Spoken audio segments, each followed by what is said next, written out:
Dios les bendiga, Dios les guarde. Espero que el Señor pues sea un día maravilloso para usted, y debe ser maravilloso porque la gracia del Señor se ha manifestado. ¿Y cómo se ha manifestado la gracia del Señor en este día? Bueno, que le ha dado vida, nos ha dado vida. Sus misericordias, dice la Biblia, son nuevas cada mañana. Así que en esta oportunidad damos gracias a Dios por sus misericordias una vez más. Y nosotros estamos en este tiempo de predicación hablando de las 5 solas. Estos temas, 5 principios que se desprendieron de la Reforma Protestante de 1517, donde la Iglesia protestó, ¿verdad?, frente a la Iglesia Católica Romana sobre algunas prácticas que se estaban dando que eran antibíblicas. Y pues nosotros ya hemos visto algunas de estas, inclusive hicimos una introducción de lo que fue sola historia. Hablamos de la historia, de cómo pasó, quiénes fueron estos personajes, etcétera. Y estamos yendo a una por una, tratando de explicar estas 5. Nosotros estamos, mi propuesta es hacerles ver que eso que se hizo hace 500 años atrás, levantar sola escritura, solo fe, solo gracia, solo Cristo, a Dios solo sea la gloria, son tan necesarias como lo fueron en aquel entonces. Hoy en día es necesario volver a las Escrituras y son necesarias estas doctrinas o estos principios, predicarlos, porque primero están en la Biblia y segundo, porque nuestra sociedad lo necesita con urgencia. En este tiempo nosotros hemos visto que en sola escritura, por ejemplo, que lo vimos la semana pasada, hace dos domingos atrás, hablamos de sola escritura, donde estábamos de acuerdo que la escritura es la máxima autoridad, y esto era algo que los reformadores levantaron. La escritura es la máxima autoridad, no ningún hombre, no ningún pastor, no ningún profeta, no ninguna iglesia, sino solo la escritura. Por tal motivo, nosotros nos apegamos a lo que la Biblia enseña, cómo lo enseña, de acuerdo a lo que Dios inspiró, no de acuerdo a lo que yo creo que dice, o a mi interpretación. Ahí aprendimos que la Biblia tiene solo una interpretación, ¿verdad? Esto no es de interpretación privada, esto es lo que Dios ha escrito y el Espíritu Santo inspiró a los apóstoles y ayudantes de los apóstoles, a los escritores bíblicos, para que nosotros estuviésemos hoy la palabra de Dios. De tal manera que la palabra de Dios debe ser alzada hoy en día cuando hay algunos grupos religiosos que tienen la palabra de Dios más otras cosas. ¿Ok? Nosotros no, nosotros creemos en sola escritura. La escritura es la máxima autoridad, está encima de o por encima del pastor, de la iglesia y de cualquier otra persona. Hablamos también de sola fe o solamente por fe. Hablamos de que la salvación del hombre es solamente a través de la fe o por fe.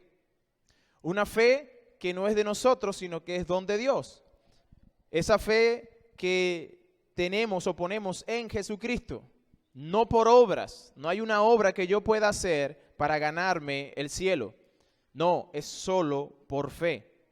Nosotros también vimos que hay unas iglesias, en la iglesia la iglesia católica específicamente, ellos creen en no solo fe, ellos creen en la fe, salvación por fe, más obras. Y ahí está el problema, donde tú tienes que hacer méritos para alcanzar la benevolencia de Dios. Pero la Biblia no enseña eso, como lo dejamos claro, o como lo dejó claro la Biblia la semana pasada, donde las obras no tienen un provecho para mí, más que condenarme, más que llevarme a Cristo, más que hacerme ver la santidad de Dios que yo no puedo comprender. Bueno, en esta oportunidad vamos a ver solo gracia, o solamente por gracia. Solamente por gracia. Vamos a buscar ahí Efesios capítulo 2, versículos del 4 al 9. Efesios capítulo 2, versículos del 4 al 9. Ese va a ser nuestro texto base. Sin embargo, vamos a ir a otros textos de la Escritura que nos van a hablar o van a darnos más claridad en cuanto al tema. Philip Yancey, en su libro Gracia Divina contra la Condena Humana, esto es un libro que escrito por Philip Yancey, él recuerda una historia en el libro de un congreso en donde asistió, un congreso de religiones cualquier religión. Hubo un congreso de todas las religiones que pudieran asistir. Y este congreso fue para comparar religión con religión, para ver qué es lo que dice una y qué dice otra y comparar una de otra. Esta se celebró en Inglaterra. Ahí se juntaron diferentes grupos religiosos, expertos en cada uno o eruditos en cada una de las religiones, de lo que practicaba cada quien. E incluso también estuvieron expertos del cristianismo o eruditos del cristianismo. Y estando ellos presentes al grupo cristiano, se les preguntó qué es lo que distingue al cristianismo de las otras religiones. Buena pregunta. Y ellos empezaron a debatir sobre, la resurrección. Y entonces se dieron cuenta que hay otras religiones que no es que creen en la resurrección, pero creen en la reencarnación y es casi similar, entonces no es algo que me hace exclusivo del cristiano. Y otros decían, decían otras cosas, pero siempre se encontraba algo que ciertamente tenía pues otras religiones. Y dice la historia, o dice Philip Yancey, que después de muchas horas de hablar y que no llegaban a un acuerdo, se encontraba también allí un predicador, pues, conocido de las Escrituras, que conocía muy bien las Escrituras, que su nombre es C.S. Lewis, y él se acercó al grupo, escuchó lo que estaban hablando, y él dice, pues, yo ya sé lo que distingue al cristianismo de las demás religiones. Y él dijo el concepto de gracia. La gracia es lo que nos hace distintos y únicos como cristianos. El hecho de que Dios ofrece su amor y salvación completamente gratis, a expensas del sacrificio de Cristo. Finalmente todos los cristianos que estaban ahí presentes estuvieron de acuerdo. Hermanos, lo que nos hace diferente al cristianismo de todas las religiones en el mundo es que nosotros somos, la salvación que se nos ofrece a nosotros es por gracia. No hay nada que usted y yo podamos hacer para obtenerla. No se puede comprar, no se puede trabajar por ella, no se puede acumular alguna buena obra para alcanzarla. No, simplemente la recibimos de gratis. Eso es lo que nos hace diferente. Y los reformadores entendieron que en el tiempo donde estaban viviendo, la gracia era algo que ellos decían, o el catolicismo decía, que no era parte de lo que nosotros teníamos. Ellos entendían que la salvación era, al final de cuentas, por obras. Había algo que tú tenías que hacer para obtener salvación. Bien sea tenías que bautizarte o tenías que cumplir ciertos ritos para alcanzar la salvación. Pero sinceramente la Biblia nos enseña que la salvación es gratis, es por gracia, es algo que usted y yo no podemos trabajar para alcanzar. El cristianismo bíblico va a definir la palabra gracia como un favor gratuito que se otorga por causa del beneplácito propio. Voy a repetir eso. El cristianismo bíblico define la palabra gracia como el favor gratuito que se otorga por causa del beneplácito propio.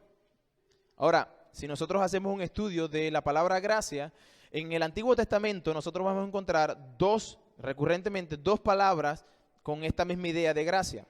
La primera palabra es gem. La palabra gem en hebreo aparece, que es gracia, aparece unas 70 veces en el Antiguo Testamento, y lo que quiere decir es una disposición favorable a un necesitado. Una disposición favorable a un necesitado. Esto, piense en un pobre. Si yo tengo una acción para un pobre, eso es gracia. A una persona que está que está siendo perseguido o que es indefenso, si yo pongo algo de mi disposición para ayudar a esa persona, eso es gracia. Eso es lo que significa en el Antiguo Testamento esa palabra gem. Pero en el Antiguo Testamento también encontramos otra palabra, y es gesed. Gesed aparece unas 245 veces en el Antiguo Testamento. Y esta palabra se define como gracia o favor leal, amor fiel, que expresa que se expresa gratuitamente a alguien con el que se tiene una relación. Es un favor leal, un amor que yo expreso hacia esa persona con la cual tengo una relación, un pacto, una alianza, pues yo me expreso de esa manera. Ahora, estos dos términos son dominados en el mismo grado por algo que se otorga, ¿verdad? Es un favor que se otorga. En el Nuevo Testamento, la palabra cambia. La palabra normalmente que usa Pablo para gracia es charis, en el griego, charis. Esta aparece unos 155 veces en el Nuevo Testamento y se traduce de la siguiente manera: como favor inmerecido, pero esta frase no está relacionada con la falta de mérito, ¿ok? Pensemos por un momento en eso. No está relacionada, es decir, yo te voy a dar algo porque tú careces de eso. No tanto en ese sentido, sino que es una naturaleza, que en su naturaleza es gratuita en sí misma, es un don. Yo la doy gratuitamente, no porque tú careces de algo o porque tienes algo, sino porque la gracia es en sí misma gracia. Yo doy eso porque es lo que quiero hacer, no porque tienes o porque no tienes. Y esta es la palabra charis es la que usa Pablo en el Nuevo Testamento, mayormente en el pasaje que vamos a leer en este momento. Y tengan en mente eso allí, la palabra gracia es algo que se da, tengas tú o no tengas que dar. En este caso nosotros no tenemos que dar nada, pero la gracia en sí misma es gratuita. Alguien dijo que la gracia es gratis porque es un don. La gracia es gratis porque es un don. Y como tal, tú y yo, que somos receptores de esa gracia, no tenemos derecho alguno a reclamo. Algo se me da y yo no puedo reclamar a ese que me dio, en este caso Dios, ¿por qué me diste eso? O el que no recibe, ¿por qué no me diste eso? Es algo que Dios da de sí mismo. Es algo gratis que yo no me gano ni trabajo por ella. ¿Dónde lo encuentro clarito en la Escritura? Romanos capítulo 3, versículo 24. Solamente estoy haciendo una introducción. Ahí vamos a entrar en el pasaje. ¿Por qué es importante esto? Porque quiero que quede claro lo que significa la palabra gracia. Romanos 3, 24 dice: siendo justificados gratuitamente por su gracia, mediante la redención que es en Cristo Jesús. Ahí ven la relación. Gratuitamente por gracia. Entonces, la gracia es gratis. ¿Qué es la gracia? Es gratis. Eso. Tenga eso en mente. La gracia es gratis. Romanos capítulo 6, versículo 23 nos habla de que la paga del pecado es muerte, mas la dádiva. Esa palabra dádiva, dice la dádiva de Dios es vida eterna en Cristo Jesús Señor nuestro. Esa palabra viene de la raíz, viene de una raíz que viene o que se proviene o sale de la palabra gracia. Dádiva es un regalo, ¿verdad? Bueno, la raíz de esa palabra dádiva es chesed, que sale de alguien que te da un regalo porque él quiso dártelo. No porque tú estés cumpliendo años, ¿verdad? Como algunos dicen, no, si tú cumples años te dan un regalo. Bueno, esto no es así. Esto no es así. Esto es la gracia que Dios da como un regalo sin tú hacer nada. Voy a reafirmarlo una vez más. La Biblia dice en Romanos capítulo 6, me la puedo ganar, dice la Biblia. Y si por gracia, favor no merecido, algo que yo no trabajo para eso, y si por gracia, ya no es por obra. De otra manera, la gracia ya no es gracia. Si usted hace algo para obtener esa gracia, ya no es gracia, ya es por obra. Y si por obra, ya no es por gracia. De otra manera, la obra ya no es obra. En otras palabras, estas dos cosas se excluyen.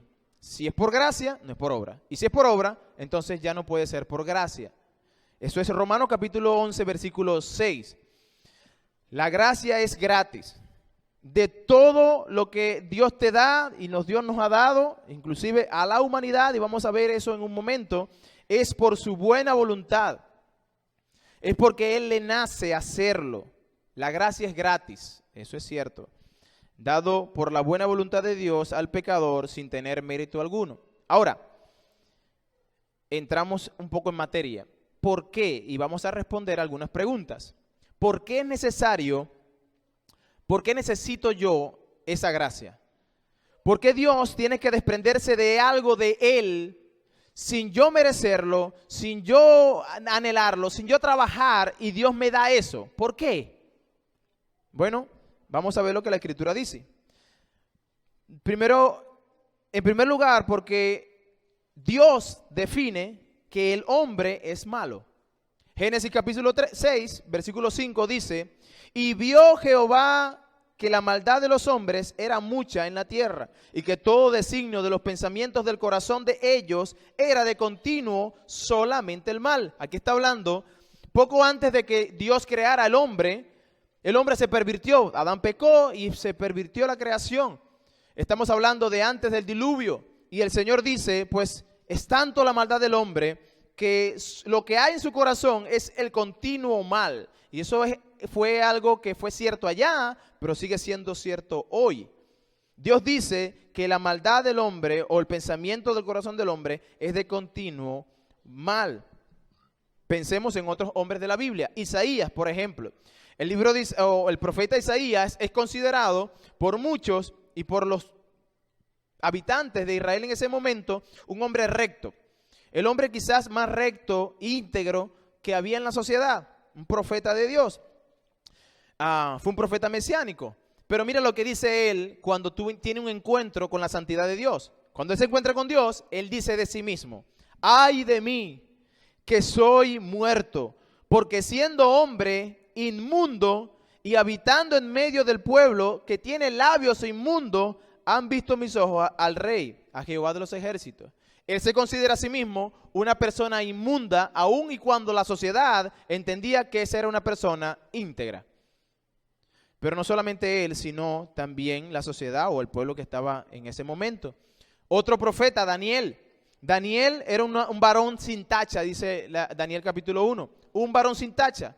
Y cuando lo vemos en el capítulo 9, que Daniel está orando, él ora de la siguiente manera: hemos pecado, hemos cometido iniquidad, hemos hecho impíamente y hemos sido rebeldes y nos hemos apartado de tus mandamientos y de tus ordenanzas. Daniel se incluye en el hecho de que él también ha sido rebelde, se ha apartado de los mandamientos y ordenanzas del Señor.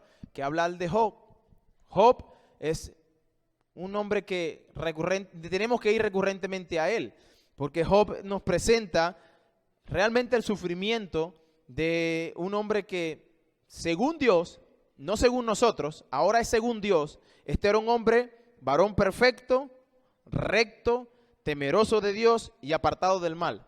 Cuando Dios define a Job, dice: ese es un hombre perfecto, temeroso de mí, apartado del mal, una persona íntegra, maduro, hecho y derecho, se comporta como tiene que ser. Y al final de cuentas, tú te pones a leer el libro de Job y Job termina cuestionando la soberanía de Dios. ¿Y por qué me pasa esto? ¿Y por qué el malo es prosperado y yo no?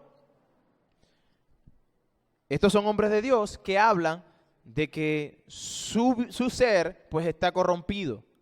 ¿Por qué necesito la gracia de Dios? Bueno, Dios nos sigue definiendo y nos va a definir qué es lo que pasa en nosotros. Romanos capítulo 3, versículos 10 al 18. ¿Cómo está escrito? No hay justo ni aun uno. No hay quien entienda. No hay quien busque a Dios. Todos se desviaron. Se hicieron inútiles. No hay quien haga lo bueno, no hay ni siquiera uno. Sepulcro abierto es su garganta, con su lengua engañan, veneno de áspid hay debajo de sus labios.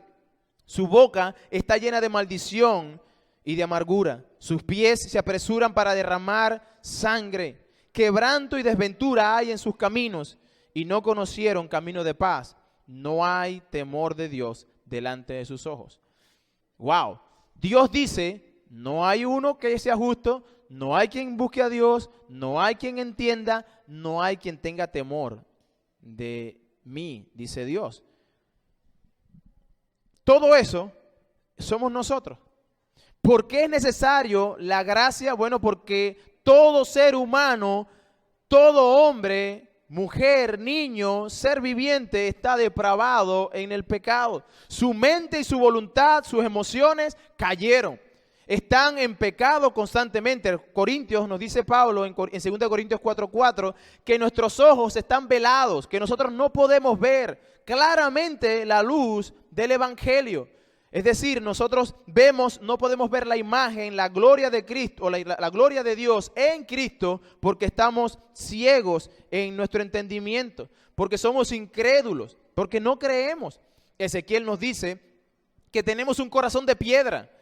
Ezequiel dice en una profecía que en el 36:26, os daré, dice Dios, un corazón nuevo. Y pondré un espíritu nuevo dentro de vosotros y quitaré de vuestra carne el corazón de piedra y os daré un corazón de carne. La condición del hombre ahora mismo es una que no siente por las cosas de Dios. Por eso es que cuando tú predicas a una persona y esa persona pues como que estuviéramos hablando de cualquier cosa. Ayer me tocó ir a predicar en una marcha que se hizo en la Bermúdez. Los niños de la iglesia A Dios sea la gloria o ANSA infantil tenían una marcha. Y entonces hubieron 4 paradas y en una de esas 4 paradas me tocó predicar a mí. Y cuando estoy predicando del anuncio o de la terrible condición del hombre y del anuncio de buenas nuevas del evangelio, se me acercó una persona y me dijo, ¿sabe qué? Tienes que avanzar porque la cola de carro. Por favor, ¿cómo es posible que estés tan pendiente de que vas a llegar tarde a tu casa, al trabajo, a lo que sea, y no estás pendiente de tu eternidad? Están hablando de algo serio. Y cuando yo no le hice caso y seguí predicando, llegó un policía. Y se me acercó y me dijo, yo no tengo nada en contra de que tú prediques, pero debes avanzar porque la cola de carro es mucho. Y yo seguí predicando. Porque yo entendía que la necesidad de ellos no era llegar temprano o que la cola de carro. La necesidad de ellos era que tenían que escuchar el evangelio porque sus vidas estaban en peligro. Porque no hay quien busque a Dios.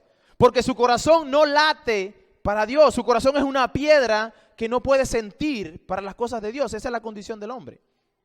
Timoteo nos dice que, en 2 Timoteo capítulo 2, versículos 25 y 26, nos dice que nosotros estamos sujetos, que nuestra voluntad está cautiva, está enlazada por el diablo.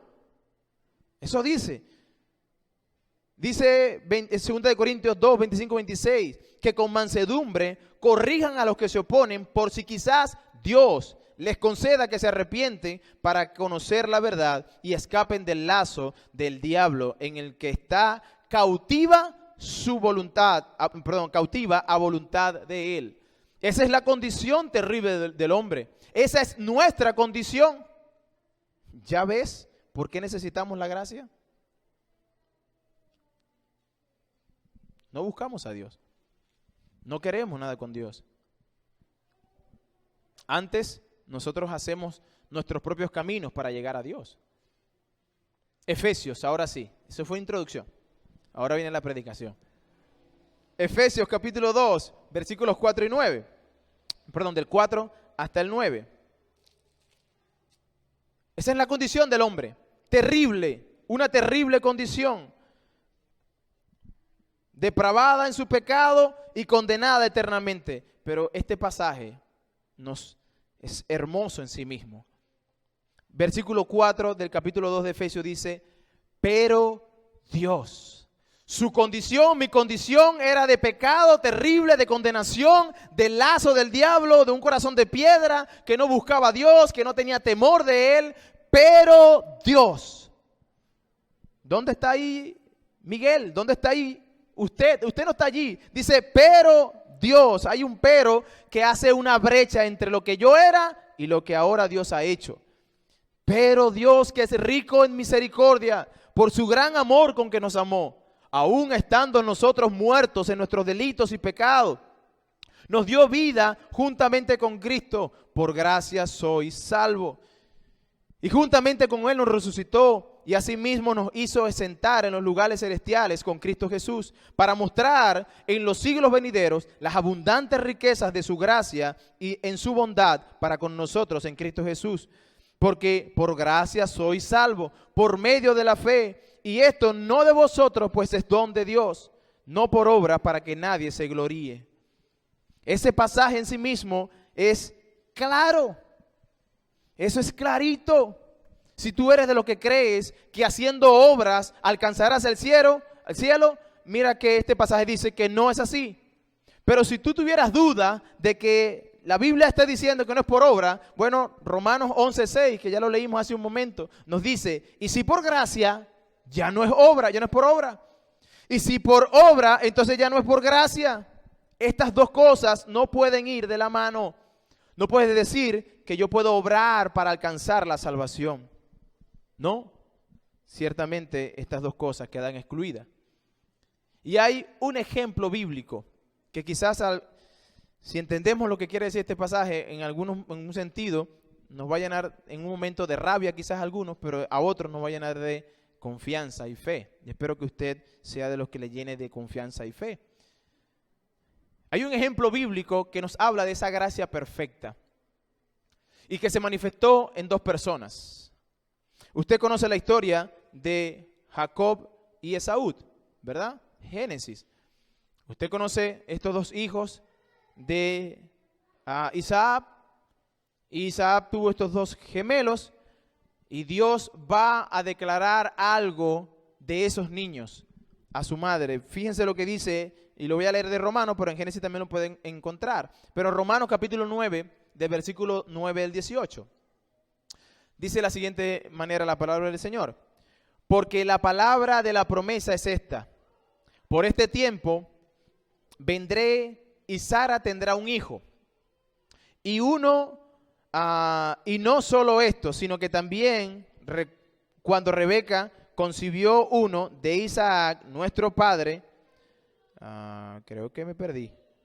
Déjenme buscar, creo que me perdí en el pasaje. Vamos a buscar Romanos, vamos a buscarlo directamente en la Biblia. Romanos capítulo 9, o es 11, creo que es 11, vamos a ver. Romanos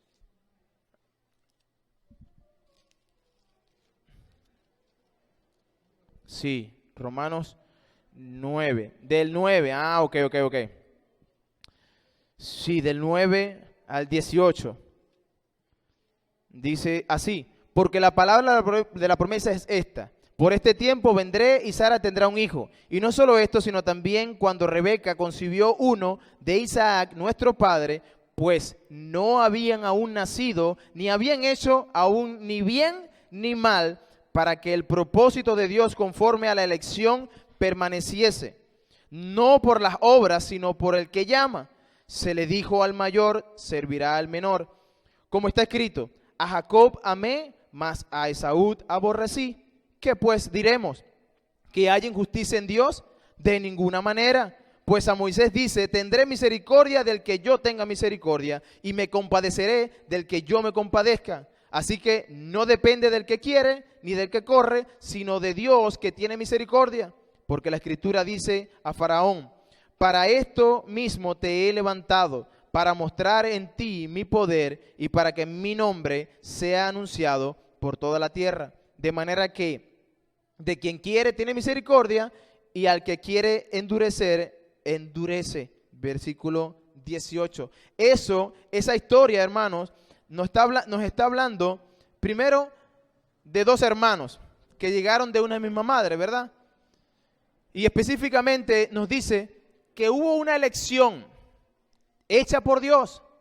Dios elige que el menor va a ser el primero. Es decir, que el mayor le va a servir al menor.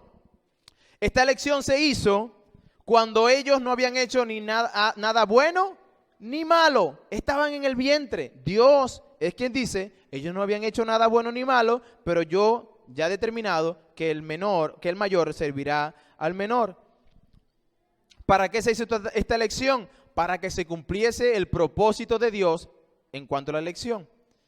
Esta elección no fue por obras, sino por gracia. Dios decidió porque Él quiso darle a uno y a otro no le quiso dar. Dios amó a Jacob aunque era un engañador. ¿Saben? El nombre de Jacob significa engañador. Y si usted lee la Biblia, usted ve a Jacob engañando a su padre, engañando a su hermano, engañando a Labán, después a su tío, y va a ver a Jacob teniendo un proceso donde lo que hace es engañar y engañar y engañar, y Dios dice, yo amé a Jacob. ¿Qué hizo él? ¿Algo bueno? No, todo lo contrario, pero Dios decidió amar a Jacob. Cuando el texto dice que aborreció a Esaú, esta palabra o esta frase está hablando en términos comparativos. Hermanos, nosotros pudiéramos entender que Dios odió a Esaú, pero eso no es lo que dice la Biblia. Dios está hablando en términos comparativos y está diciendo, yo elegí a uno y a otro no. Una comparación, a uno le di gracia y a otro también le di gracia. ¿Cuál gracia a uno y cuál gracia a otro? Porque hablamos de dos gracias. Hablamos de gracia común y hablamos de gracia especial. A uno le di gracia especial y a otro le di gracia común. Piense en esto por un momento. ¿Le dio Dios gracia a Esaú? Sí. ¿Por qué? Porque le dio el tiempo de nacer. Dios no le debía dar el tiempo de nacer o no, no le debía eso. Más bien, Dios no le debía a ellos darle vida, pero le dio vida. Eso es gracia. Eso es gracia. Pero Dios dio una gracia especial sobre Jacob. Entonces estamos hablando en términos comparativos. Le dio a uno y a otro no le dio. En realidad, Jacob recibió algo y Esaú, pues lo que hizo fue recibir una cosa diferente a la que recibió Jacob. Pablo parece anticipar la pregunta que nosotros nos hacemos. Si usted lee ese pasaje y se queda hasta que Dios amó a Jacob y aborreció a Esaú, inmediatamente usted lo que piensa es, eso es injusto. Ya voy, Dios, tú eres injusto. Pero como Pablo quiere anticipar esas preguntas, él inmediatamente dice, ¿qué pues diremos? Como que nos está diciendo a nosotros, ¿qué estás pensando? ¿Que hay injusticia en Dios? Él dice, en ninguna manera. No, esa es una manera enfática en decir, no, en ninguna manera hay injusticia en Dios. ¿Y por qué? Bueno, porque él dice que a quien quiere da misericordia y a quien quiere no la da. ¿Es de Dios el dar misericordia o el no dar misericordia? Él se compadece de quien quiere y de quien no quiere, él no se compadece. Él no le debe nada a nadie.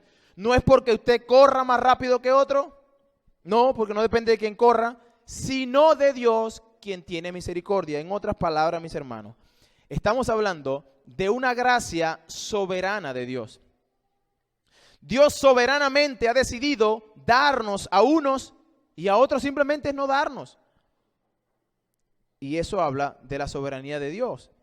Dios muestra en su palabra que lo que ha hecho es escoger de su voluntad y la razón por la cual lo hace no nos los dice. No nos lo dice. Dios no nos dice, bueno, ¿por qué tú amaste más a Jacob, a Jacob por encima de Esaú? ¿Por qué, Señor? No, él no me dice eso. Él me dice, yo soy Dios y quien yo quiero doy misericordia, a quien quiero no le doy. Punto. Es porque yo quiero, no porque tú corras o no corras. Es de acuerdo a lo que yo soy. Yo soy un Dios soberano. Ahora, si tú te pones a pensar en esto, Dios ha hecho esto todo el tiempo. Piense en Abraham. ¿Por qué eligió a Abraham y no eligió al padre de Abraham? ¿Por qué no eligió a otro hombre en vez de Abraham, sino que eligió a Abraham? Porque él quiso. Él llamó a Abraham para que le sirviera. Deja tu tierra, tu parentela y sígueme. Pero no eligió a otro, sino a Abraham. Bueno, porque él quiso. No porque Abraham había hecho algo bueno o que era agradable delante de Dios. No, su gracia lo llevó a decir, yo te voy a dar a ti y a ti no te voy a dar. ¿Por qué no lo hizo con otra tribu? ¿Por qué escogió al pueblo de Israel y no escogió a los amalecitas? ¿Por qué no escogió a los ismaelitas y no escogió al pueblo de Israel? Bueno, porque así Dios lo quiso. Él no nos dice, bueno, porque ellos eran buenos. No, realmente lo contrario, no había nada bueno en Israel. ¿Por qué escogió a los apóstoles y no escogió, en vez de escoger a esos 12, escogió a otros, a 15, a 20? Bueno, porque él quiso escoger a esos 12. En otras palabras, mis hermanos, sé que esto es duro, pero es lo que enseña la palabra. Yo no sé las razones, vamos a decir, de Dios en sí mismo, o no nos explica cómo es que Él decide sobre uno y sobre otro. Pero lo que sí me dice es que Él eligió a uno y a otro pues no eligió. Que a uno le dio gracia y a otro simplemente le dio otro tipo de gracia. Y ya vamos a hablar de esos dos tipos de gracia. Juan capítulo 15, versículo 16, Cristo, hablando de los apóstoles, dice: y no me elegisteis vosotros a mí, sino que yo os elegí a vosotros. El hecho de que no entendamos los misterios insondables de Dios no nos da permiso para decir o para no enseñar eso que Dios dice que debemos enseñar. La Escritura es clara. Él decidió dar misericordia a uno y a otro simplemente no.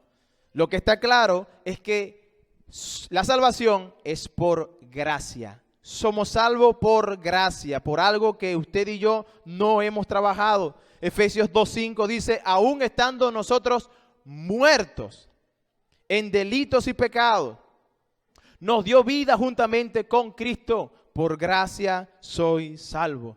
Yo no sé, yo sé que sí. Usted ha visto alguna vez, ha ido a un funerario, usted ha visto un muerto, ¿verdad? Usted ve el muerto allí, la persona, el féretro allí, y usted ve a la persona inerte allí. Y usted puede hablar todo lo que quiera y esa persona no le va a escuchar. Bueno, Dios dice que nosotros estábamos inertes, que Él tuvo que venir y darnos vida para que nosotros pudiéramos ser salvados. Entonces, por gracia, no por obra que yo pudiera fabricar. La Biblia nos habla de algunas razones. ¿Cuáles fueron estas razones por lo cual Él nos dio salvación? Bueno, Efesios nos dice: pero Dios, que es rico en misericordia, por su gran amor con que nos amó, aun estando muertos en delitos y pecados, nos dio vida juntamente con Cristo, por gracia soy salvado. Sus motivaciones fueron en Él, nada en el ser humano. La primera de ellas es porque Él es rico en misericordia. ¿Por qué, Señor, me amaste? ¿Por qué decidiste salvarme? Porque yo soy rico en misericordia. ¿Por qué decidiste a salvarme, Señor? Porque yo tengo un gran amor. ¿Por qué decidiste salvarme? Porque yo soy gracia. Y la gracia indica que yo doy sin tú merecerlo, sin tú ganártelo. La gracia es gratis. ¿No merecemos el cielo? No lo merecemos. Ya vimos la condición del ser humano. El ser humano está desviado totalmente de Dios. No merecemos el cielo, pero su gracia nos lleva hasta allí. La misericordia es lo que mueve a Dios a no darnos lo que merecemos. Si usted piensa en la misericordia de Dios es lo que mueve a Dios a no darnos lo que merecemos. Lo que merecemos nosotros es condenación. Nosotros hemos pecado y si somos justos, la paga del pecado es la muerte. De tal manera que yo lo que merezco es muerte, porque es pecado. Pero Dios dice: ¿sabe qué? Yo voy a tener misericordia. Y en mi misericordia simplemente no te voy a dar lo que tú te mereces. Merecemos condenación, pero Dios en su bondad nos da salvación. ¿Qué produjo el amor de Dios en el creyente? Bueno, vida juntamente con Jesús. Dice el pasaje que nos resucitó juntamente con Él y nos sentó en lugares celestiales. Eso es lo que produce la gracia de Dios en nosotros. Ahora hay dos cosas para terminar que quiero mencionar. Y quiero desgrimir un poco, vamos a decir caracterizarlo. Y una es el amor de Dios y la otra es la gracia de Dios. El amor de Dios. ¿Cómo es el amor de Dios? El número uno es incondicional. El amor de Dios es incondicional. No hay ninguna ninguna condición en mí por lo cual Dios deba amarme. Usted y yo no hemos hecho nada para que Dios nos ame. Él nos amó porque su amor es incondicional, porque decidió amarte. Yo estaba muerto, pero Él simplemente me amó. ¿Sabe qué? Nuestro amor no es incondicional. Nuestro amor es condicional. Cuando nosotros amamos a nuestras esposas es porque ellas son fieles a nosotros, porque nos hacen esa comida que tanto nos gusta, porque nos atienden. Nuestras esposas nos aman porque nosotros les damos seguridad, le proveemos para todo lo que ellas necesitan. Nuestros hijos nos aman porque nosotros les damos educación, respeto, le ayudamos a ser alguien en la vida, etcétera, etcétera. quiera. Y así usted puede buscar todas las relaciones que hay y usted entenderá que cada relación de amor que hay es por una necesidad o por algo que esa persona me da. Pero Dios no es así. El amor de Dios es incondicional. No hay nada que tú le puedas dar a Dios. Por ende, Dios dio. Él da. Yo estaba muerto. ¿Qué podía darle? Bueno, yo pudiera decir, sí le dimos algo al Señor, pecado. Le dimos dolor de cabeza. Le dimos todo aquello que lo llevó a la muerte, a la cruz del Calvario. Romanos capítulo 5, versículo 10. Dice, porque si siendo enemigos, mira lo que éramos. Lo que usted y yo éramos antes de venir a Cristo, éramos enemigos. ¿Qué le dábamos al Señor? Pues nuestra enemistad, nuestra rebeldía. Siendo enemigos, fuimos reconciliados con Dios por la muerte de su Hijo. Mucho más estando reconciliados, seremos salvados por su vida. Usted y yo, antes de Cristo, éramos enemigos de Dios. Ahora, esto es posible por el amor. Dios, yo era su enemigo, pero Él me dio vida gracias a su amor que es incondicional. No depende de algo que yo haga o simplemente yo deje de hacer. Eso es el carácter de Dios. Es incondicional su amor. El amor de Dios es dadivoso o altruista, si pudiéramos decirlo. Es decir, que Él ama sin necesidad o sin necesitarme, mejor dicho. Él me ama sin necesitarme. Hablamos en la escuela dominical esto, ¿verdad? Dios no necesita nada de nosotros. Él es perfecto y completo en sí mismo. De tal manera que Él me ama porque Él es amor. Nosotros amamos por necesidad. Él no nos necesita, nosotros necesitamos de Él. Yo necesito de Él. Él me da y Él quiere darme. ¿Por qué? Porque su amor es incondicional. Él es amor. Su amor es dadivoso. Otra de las características es que su amor es incomprensible. Y aquí estamos en esa incomprensibilidad de Dios y el amor de Dios. ¿Cómo puede Dios amarme cuando me conoce y te conoce más que tú mismo? ¿Cómo puede Dios amarme? Reflexiona un momento. Piense lo que usted realmente hace cuando nadie le ve. Cuando usted está solo en sus pensamientos. ¿Cómo puede Dios amarme si yo soy lo peor de lo peor? Si yo en un momento le estoy amando porque estoy aquí predicando, pero cuando me baje de aquí seguro voy a tener un pensamiento que va a ser todo lo contrario a lo que acabo de predicar. Dios, ¿cómo puedes amarme? ¿Cómo puede amarme cuando Él ha dado a su Hijo, Jesucristo, y yo me he burlado del sacrificio de Él? Yo no creo en lo que tú eres. Pero ¿sabe qué? Él me sigue amando. ¿Cómo puedo amarme? ¿Cómo puedo amarme? Es incomprensible eso. Si alguien me dice que entiende el amor de Dios, pues explíquemelo. Pero el amor de Dios es incomprensible, de acuerdo a nuestro entendimiento. Alguien le ama por lo que usted es, pero Dios ama aún conociendo lo peor de usted. Y su amor, dice la Biblia en Jeremías 31:3, es eterno. No es un momentico, sino que su amor es eterno. Vamos con la característica de gracia. La gracia en sus características es inmerecida. Número 1, la gracia es inmerecida. Pensemos por esto un momento y pensemos en nuestro trabajo. Usted es contratado en una empresa y la empresa hace un contrato con usted, usted firma, usted lee su contrato y dice que su paga mensual, se le pagará mensual, el equivalente o más bien la suma de 300 bolívares. Le van a pagar 300 bolívares y usted firma ese contrato. Cuando usted termina el mes, el 30, ¿qué usted espera recibir? 300 bolívares, porque ese fue el contrato, ¿verdad? Pero si el 30 viene y usted recibe en su cuenta 600 bolívares, usted dirá, me dieron 300 de gracia. ¿Por qué? Porque el contrato era 300. Y los otros 300 fue gracia. Si me dan al final del mes los 300, entonces lo que yo recibí fue justicia. Y aquí está la diferencia entre gracia y justicia. Yo recibo lo que es justo de acuerdo al contrato que yo di, 300. Yo trabajé por esos 300. Pero si me da un poco más, es gracia. Porque el contrato dice pues que eran 300. Bueno, la gracia del Señor es inmerecida. ¿Sabe por qué? Porque el contrato suyo es muerte. En el contrato que usted firmó cuando pecó o cuando peca es muerte, condenación eterna. Ese es el contrato que usted firma cuando nace en este mundo. Sin embargo, Dios no le da muerte, sino que le da gracia, le da vida. Pero a algunos le da justicia y nos molestamos. Estamos molestos porque, ¿por qué Dios eligió a aquel y a mí no? Pero es injusto. No, al contrario. Dios dio justicia a aquel porque él pecó y la paga del pecado es la muerte. Entonces es justo Dios. Pero a algunos simplemente él quiso dar misericordia, quiso dar gracia y le dio algo más. Esa gracia es inmerecida.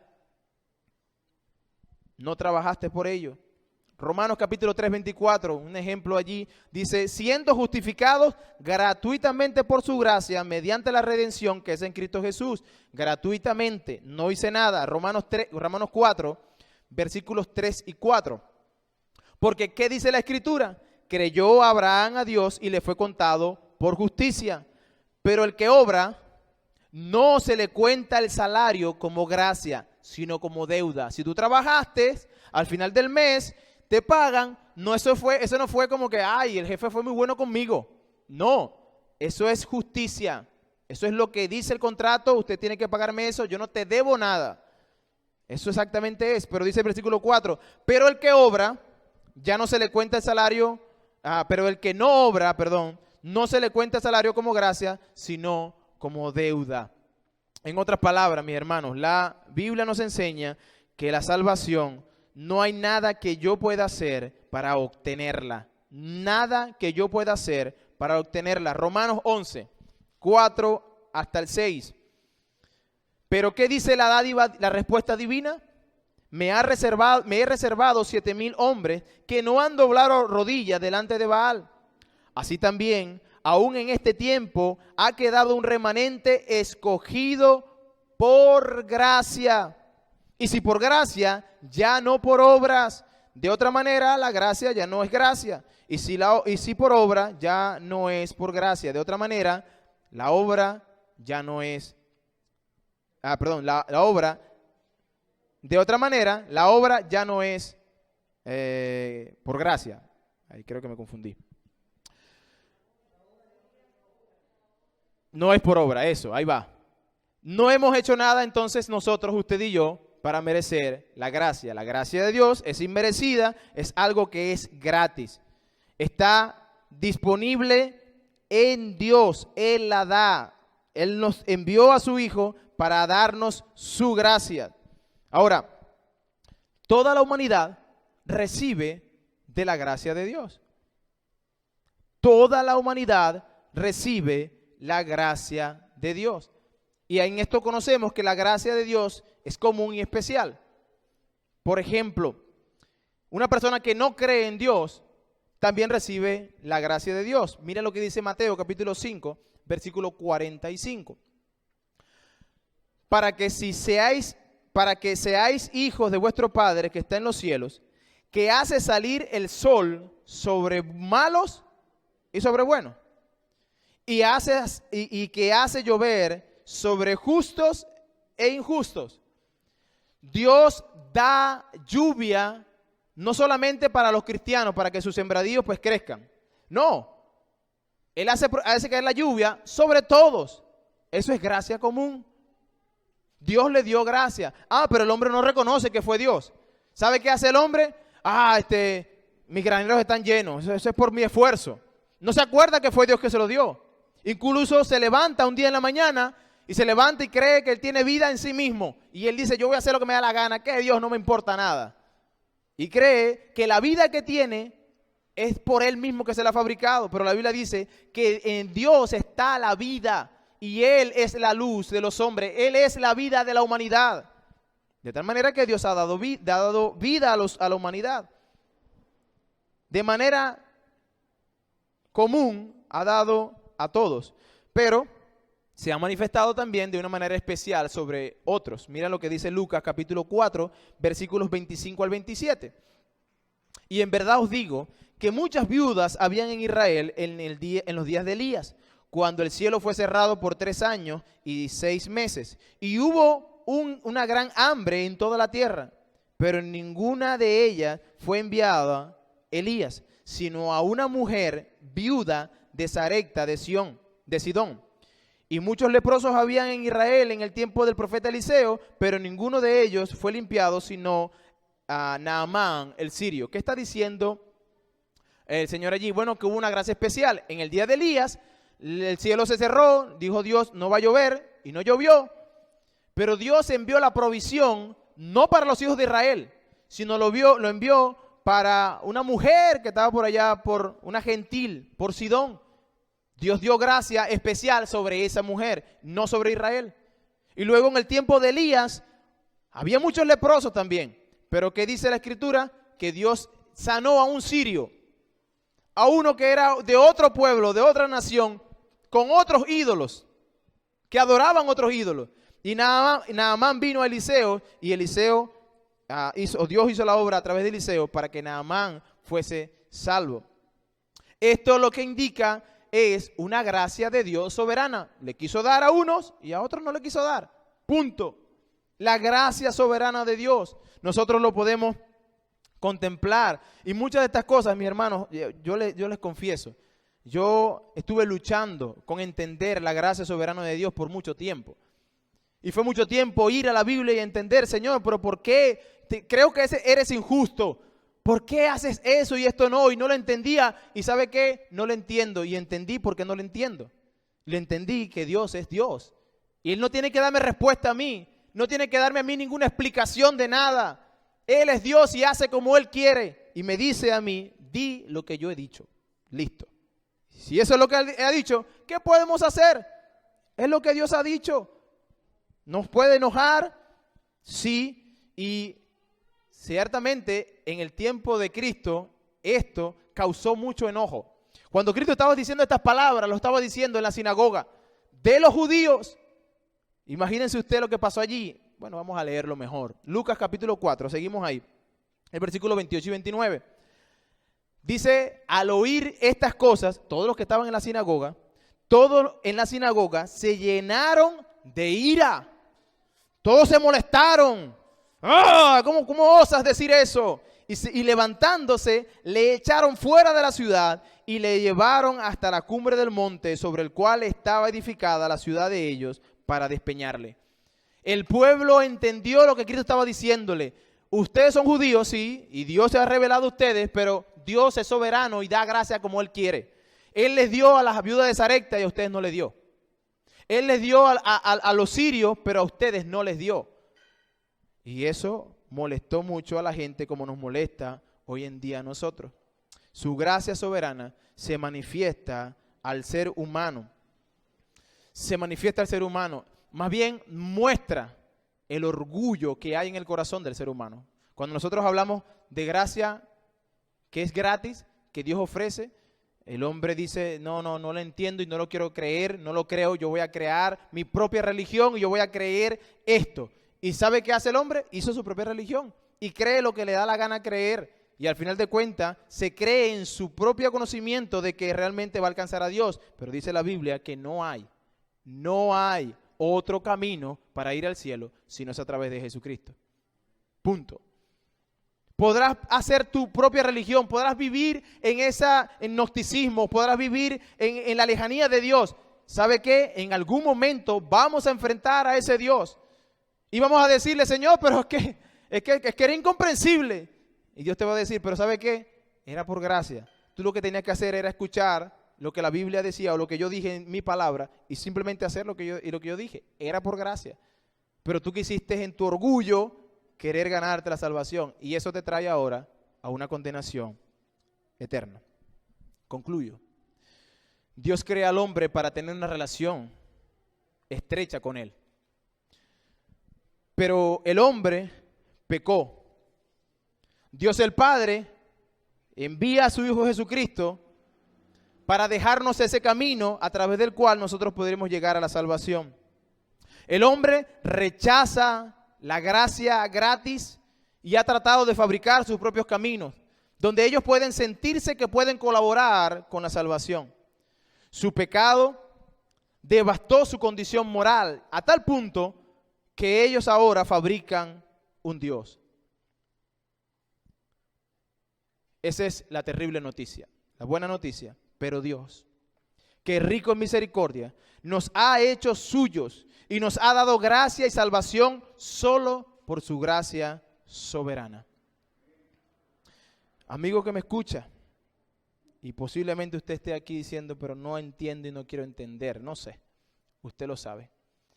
Usted sabrá si está luchando con su corazón allí, peleando, pero no pelea conmigo, pelee con lo que dice Dios, pelee con Dios.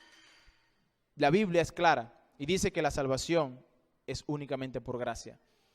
¿Qué va a hacer?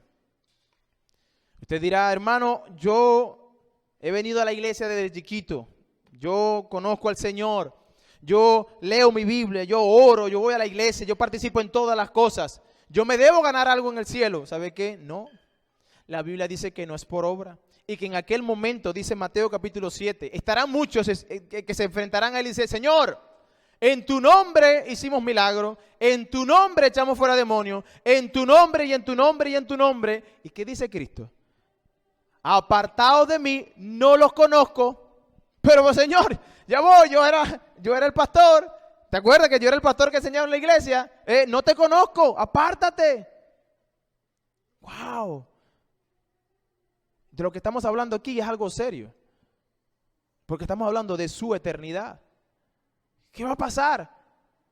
Porque aunque usted no lo crea, llegará el momento. Nuestra vida aquí en la tierra es efímera.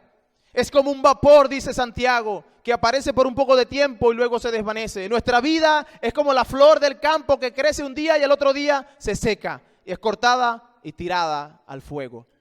Esa es nuestra vida. El problema de nosotros es que muchas veces creemos que tenemos todo el tiempo de Dios o todo el tiempo, la eternidad aquí. Y que algún día nos vamos a enfrentar. Usted podrá pensar en su corazón todo eso. Pero hermano querido o amigo que me escucha, la verdad de lo que dice su palabra es que usted va a enfrentar a Dios. Y como ya hemos estudiado muchas veces, el carácter de Dios es sin tacha. Él es perfecto. Y Él no puede justificar al culpable. No puede pasar por alto su pecado, mi pecado. Por eso nosotros predicamos a Cristo, quien es el autor de esa gracia. La personificación de la gracia de Dios es Jesucristo, quien vino a morir en la cruz del Calvario por gracia, por su buena voluntad. Y ahora llama a los hombres que se arrepientan y que crean en el Evangelio. Ese es el mensaje que usted debe creer.